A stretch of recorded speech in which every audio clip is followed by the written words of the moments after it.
I don't think it's an exaggeration to say that there's a crisis in fishing, and this last week has seen, as expected, an increase in overfishing for sprat at Russellville.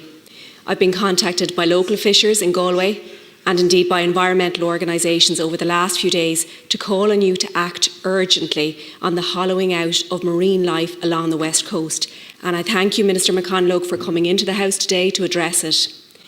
One of the most important fisheries policy shifts in the history of the Irish state. That is what a step taken to ban trawlers over 18 metres in length from fishing within 6 nautical miles of the coast has been called. It was very much welcomed. This was in a letter to yourself 13 days ago by Birdwatch Ireland, National Inshore Fishermen's Association, An Taisce, Cork Environmental Forum, Cork Nature Network, Covola Salmon Trust, Environmental Pillar, Friends of the Irish Environment, Irish Seal Sanctuary, Irish Whale and Dolphin Trust, Irish Wildlife Trust, Oceana, Seas at Risk, Sustainable Water Network and Arfish. I mention all of these groups by name to emphasise the importance for the public that we represent. As you are aware, devastatingly, this ban was overturned on a technicality last summer.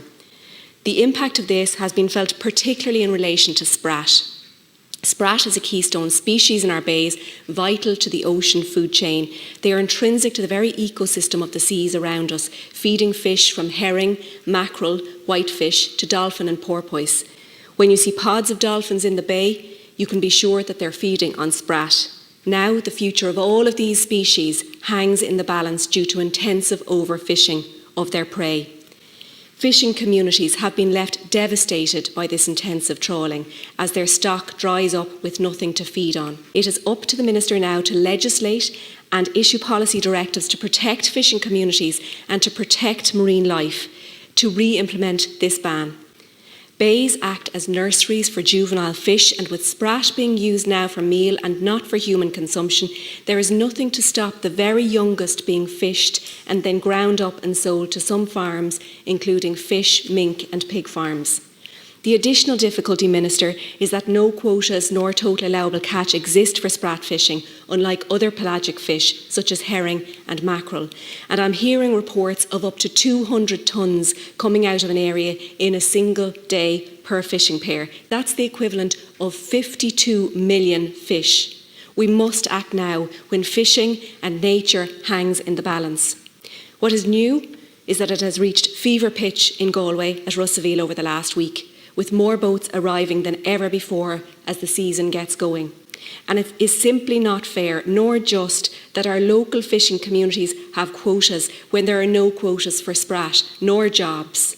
Fishers and environmental NGOs have joined together to call for action on this important issue for marine biodiversity, a sustainable industry and the social benefits for life along the west coast of Ireland from West Cork to Donegal. Minister, I would ask you, what emergency action have you and can you take to address this urgent issue? The ban itself is a commitment in the programme for government. It appears that the justification in the courts for overruling the ban was based on issues around the public consultation and not the ban itself. Can you commit to addressing this to reinstate the ban?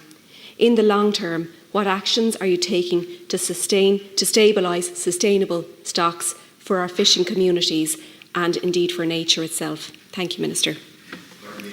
The High Court's ruling of judicial review proceedings which relate to Policy Directive 1 of 2019 has been appealed in the past week by myself and by the State to the Court of Appeal, Senator O'Reilly, and a stay is being sought on the orders granted therein.